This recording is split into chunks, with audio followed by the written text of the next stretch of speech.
자, 그럼 이렇게 학교를 부실로 몰고 간 비리 당사자들은 어떤 책임을 지고 있을까요? EBS는 지난 10년 동안 학교 돈을 빼돌린 혐의로 재판에 넘겨진 비위 사건의 판결문을 하나하나 뜯어봤습니다.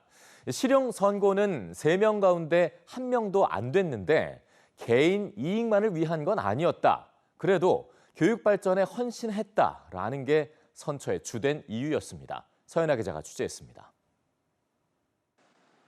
6년 동안 등록금 등 108억 원을 빼돌려 개인 빚을 갚은 대학 이사장. 양형 기준으로 징역 4년에서 7년에 해당하는데 실제 받은 형은 집행유예였습니다. 대학을 설립하면서 많은 빚을 떠안은 만큼 개인 이익을 위한 범죄는 아니었다는 겁니다. 이사장은 4년 뒤 같은 혐의로 또 다른 재판에 넘겨졌습니다. 한 전문대 총장은 학교 돈 12억 원으로 자기 땅을 사서 개발하고 빚도 갚았습니다. 역시 집행유예가 나왔습니다. 개인재단의 교육재단에 출연하는 등 교육계 공로가 많다는 점이 인정됐습니다. EBS는 법원 판결문 열람 시스템에서 최근 10년 동안 대학과 횡령을 키워드로 재판에 넘겨진 1심 판결문을 검색한 뒤 교비 횡령과의 직접 관련성이 확인된 36건을 추려 분석했습니다. 법인 회계나 보조금을 제외하고 교육 여건과 직결되는 교비 회계에 직접 미친 누적 피해액만 1,375억 원, 사건당 평균 38억 원이 넘었습니다. 횡령액이 5억 원이 넘으면 법정형이 징역 3년 이상, 50억 원이 넘으면 무기 또는 5년 이상으로 올라가고 업무상 보관하던 돈을 횡령하면 10년 이하의 징역형에 처해질 수 있습니다. 하지만 전체 피고인의 27%가 벌금형이었고 40%는 집행유예로 풀려났습니다.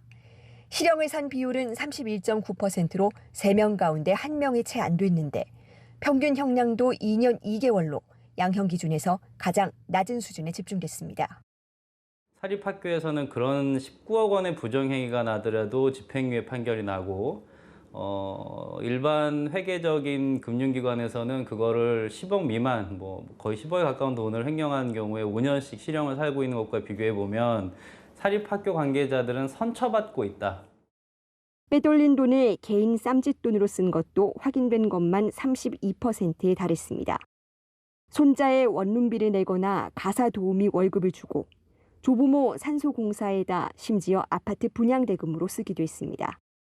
하지만 가장 많이 제시된 선처 이유도 횡령한 돈을 다 개인적으로 쓰지는 않았다는 겁니다. 이사장실을 리모델링하거나 유력 인사 로비에 쓴 돈도 사적 유용이 아니라고 봤습니다.